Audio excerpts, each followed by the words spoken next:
Hello and welcome to the MyClayCo studio. My name is Carla and today I'm going to be taking you through my top 7 tips and tricks that I have picked up over the years when making floral and botanical creations with polymer clay. Now these 7 hacks that I've come across are so versatile and can be used in so many creations as either standalone or embellishments. So I'm so excited to get started with this one and show you what I've learned. Let's get into it.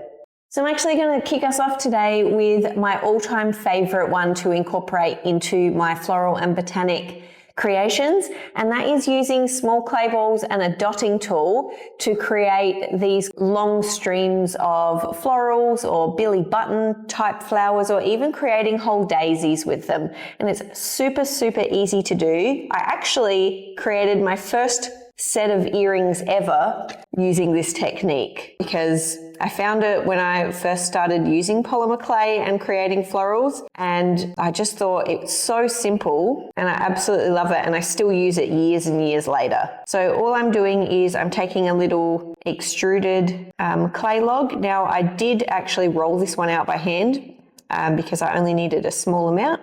So if you don't have an extruder, that's completely fine. You can do it all by hand like I'm doing. And I'm just chopping off little bits, and it doesn't have to all be the same size. There we go. And once you have them, all you need to do is just roll them into like little balls. And it doesn't matter if they're not perfect because we're actually going to be squishing them down. All right, now that I've got all of my little ball shapes, all I'm going to be doing is just placing them onto my piece. I generally like to start up the top because I know that I want a single spot up there, and you just squish down with your dotting tool, and you just do that all the way along.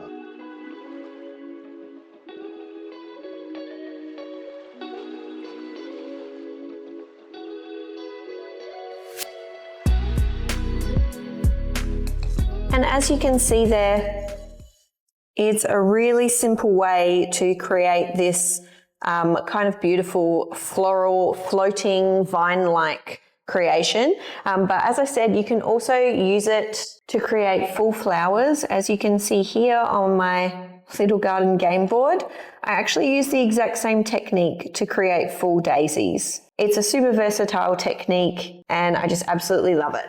So this next technique that I want to go through is actually creating embellished centers for your flowers. Now, I've found that doing this with beads is a really effective way to do it. And there are 2 kinds of beads that you can do. You can either have pre-purchased beads, such as a caviar bead, and they come in all different colors. I really like the gold metallics, but there are a range of metallics and also just matte pastel colors, you name it, they've probably got it. This one's really effective and a super simple, easy way to go about it. And all you do is you grab a, say, pickup pen, and you just pick them up, and you can see here that's ready to just be placed in the center. And you can either do one large one or you can do multiple smaller ones. It's a really versatile technique. If you didn't want to add something like a caviar bead to your polymer clay and you want to keep it purely polymer clay, you can actually do it by either having a small extruded piece or creating a polymer clay log. And all you want to do is just chop really small pieces of it. And then those pieces you can actually roll into a ball, and you could either have that as a simple center, as a tiny bead, either keeping it yellow, or if you did want to replicate that metallic look, what I normally do is I take a silicone bowl and I just put a little bit of some kind of metallic pigment powder in it. I really like our sun-bathed gold for this, and I'm just going to take a small amount, pop it in there, and then just drop some of my little tiny beads in that I've created. And once you have them in there, all you have to do is kind of swirl that around and get those balls covered in that pigment powder. You can also use a brush just to kind of brush those around. And you can do so many of these and just drop them in here and have this as a constant bowl to create these little tiny polymer clay beads with. So once you have those beads, you can simply take them out and you can actually place these either individually or as a group in the center of your flower. They're a really effective way to bring a little bit of extra pizzazz to the middle of your florals. And I do find that it's just a super simple way to create your own beads if you didn't have access to, say, the Caviar beads. Now, what I will say with both of these is that they will require some form of liquid clay or oven-baked clay adhesive when you put them in your flower, especially Caviar beads, you 100% need it. If you have plain polymer clay and you're putting it on raw polymer clay on raw polymer clay, you can 100% just pop them together. But if you put something like a pigment or mica powder on it, it's not going to adhere to your polymer clay because it has that layer of powder on it. So you're going to want to just put some of that oven-baked clay adhesive in and they'll stick. Now this next one, again, super easy and huge impact. It's actually using foraged leaves or even like flower petals to create textures on your polymer clay. So rather than having to create detail yourself with tools, it's a super quick way to be able to do it. Now this one that I have is actually a dried leaf, and you can see on the back, it's got a beautiful, beautiful texture, lots of veining, and it's a really interesting surface. It's kind of like speckled. This one is fantastic, just rolling on here. So if I just roll it, you can then see from there, like, look at that texture. It's absolutely beautiful. So if I was to then have that and then use leaf cutters on it, no matter what leaf cutter I've got, if I line it up, especially in that center part, and I was to cut leaves along it, let's do this holly leaf as well. Like you can see here,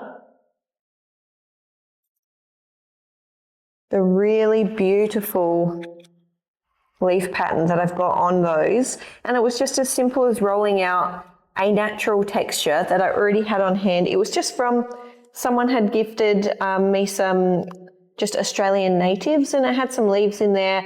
Obviously they've dried out and I've just kept it so that I can use it as a texture. I have a few of these, so because it is dry, if it does crack while I'm rolling it, that's fine. I've got a couple of extra ones, but you can also, as I said, grab some from just your backyard, your local street, wherever. I just find that they create beautiful, beautiful textures and make creating leaves so much easier. Now I know that last leaf veining technique is super easy and one that you might gravitate towards when you want to get that leaf detailing in, but if you did just want to use the tools that you have on hand, maybe it's the middle of the night and you don't necessarily want to go out in the dark foraging for leaves, I love using a needle tool to get detailing done, especially on leaves and leaf veining. So I'll just roll out a bit of clay and I'll show you a couple of different ways to use leaf cutters and how to make your own leaf cutters as well. So we're lucky enough that we actually make and sell leaf cutters. So we do have a large variety in all different shapes and sizes of different leaves. But if you didn't have access to this, you can actually make your own if you have a set of microcircle cutter tools. So microcircle cutter tools come in a few different sizes, and in each size you do get a couple of them. So it doesn't matter if you have a circle, you could probably use another one to make into a different shape. So that's exactly what I've done here, just with a pair of pliers and just pushing and pulling it around a little bit. And so when I cut it out, it does give me like a simple leaf shape, as opposed to an actual cutter that might give a more detailed shape. But this one is super versatile and we can do a lot with our own skills with the needle tool. So as you can see here, I've got my little leaves and I've got my needle tool, and all you want to do to start with is actually run your needle tool down the center.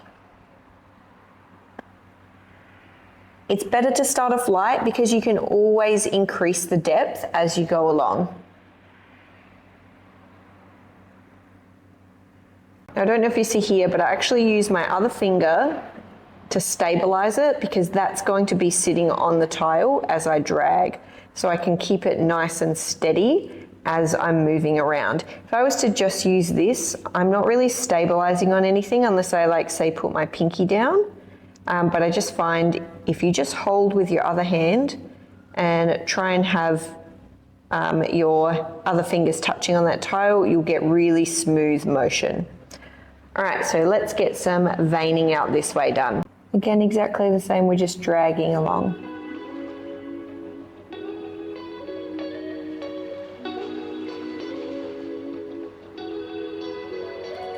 Now I find that if I'm pulling to the right, when I go to do the left, it might be a little bit awkward because I'd be pulling from this way, whereas that way is nice and open. So all I do is I actually just flip my work surface around to where I can get that same angle so that my sides are fairly even and matching.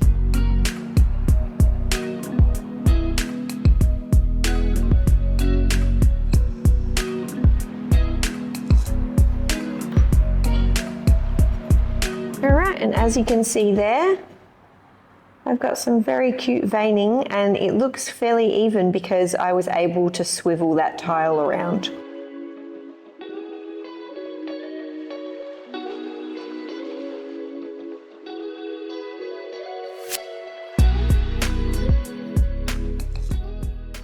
So the next tip that I wanted to share with you was actually using pastels with your flowers and botanicals to create more depth and realism. Now pastels, you want to make sure that you're not getting oil pastels and that you're getting like the chalk variety, because the difference is these kind of chalky ones, when you shave it off, it's actually going to create a powder.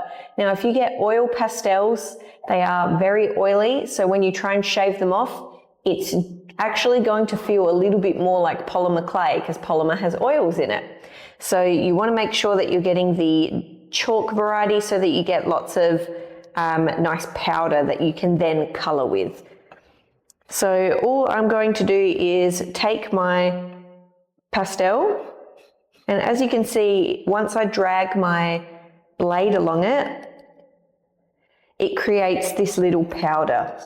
I've already cut out and shaped some little white flowers, and I'm going to turn these into frangipanis. So that's why I've got the yellow powder, because I'm actually going to put coloration for realism in the center.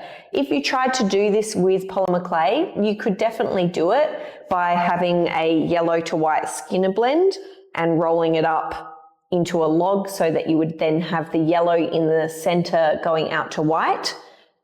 That can be a lot of effort. If you just want to do a couple, you can actually just grab a little bit of your powder and pop it in the center.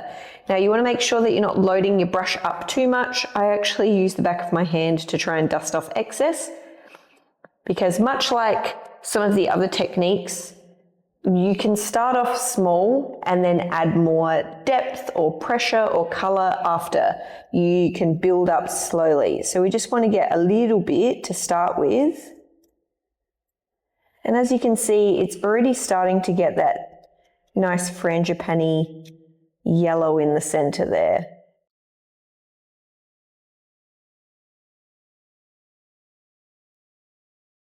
All right, and there we have it.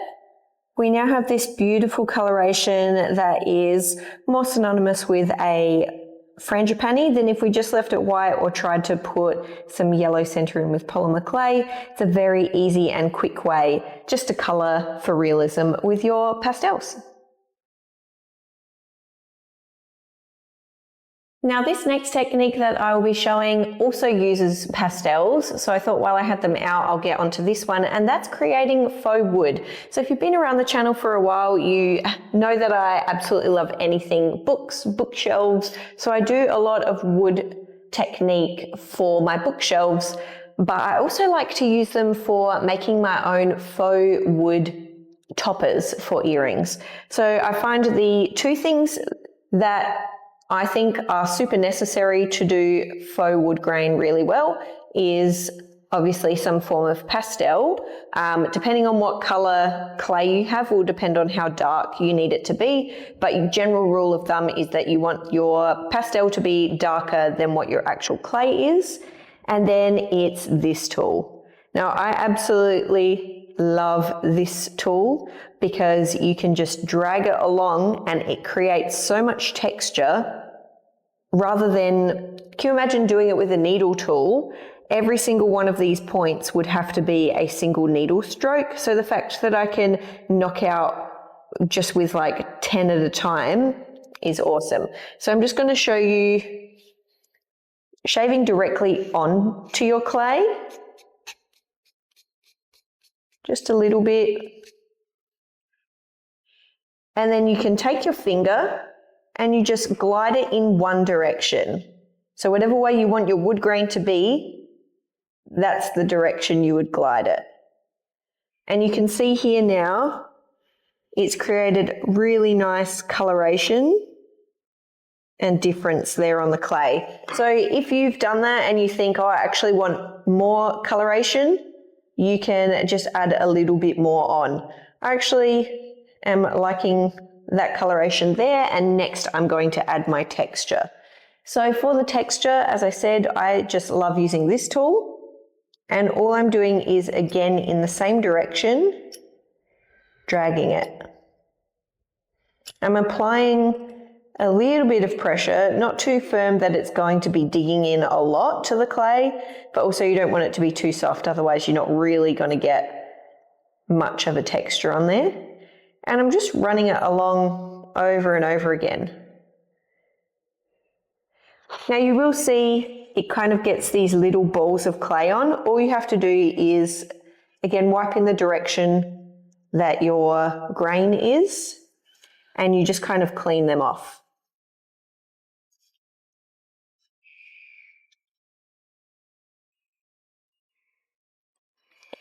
But as you can see here, we now have that awesome texture as well as the coloration. And it was done really, really quickly. If you did want to, you can go through now with a needle tool and add in knots or any other, added detail into it. But I'm just going to use these for earring toppers. So I'm going to get some circles and I'm just going to cut these ones out.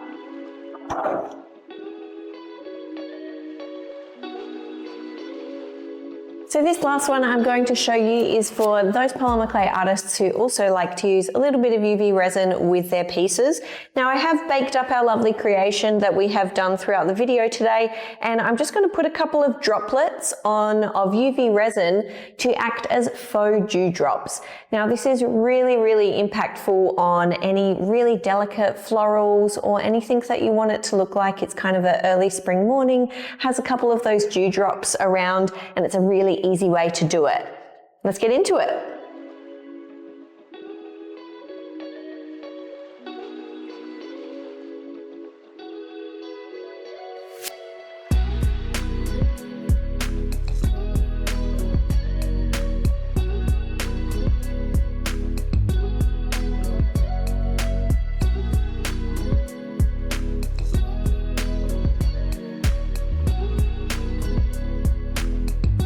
Well, I hope I have taught you something new today, or that I've helped you perfect something that you've maybe been working on for a while.